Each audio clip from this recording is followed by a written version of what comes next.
The BMAC Industries Super Shaker is the world's first direct-to-film dryer shaker unit designed and assembled in the USA. The process begins with the design of the dryer using 3D CAD software. The dryer parts are exported for fabrication.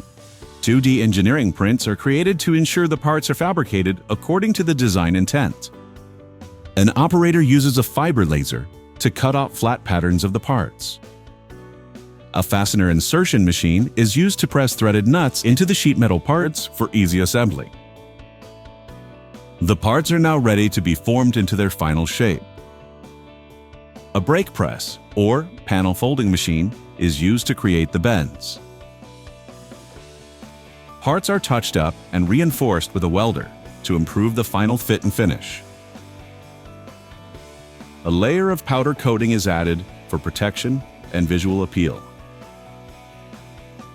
Now that the parts are fully formed, they move to the assembly area.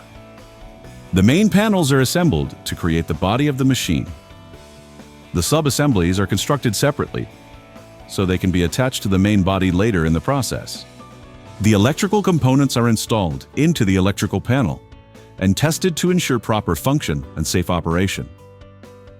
During final assembly, the sub-assemblies are attached and the electrical wiring is completed. After successful testing, the machines are wrapped with a foam and plastic film for protection during shipment. The machines are secured in wooden crates for added protection and prepared for shipment. The crates are loaded into a truck and shipped to the customer.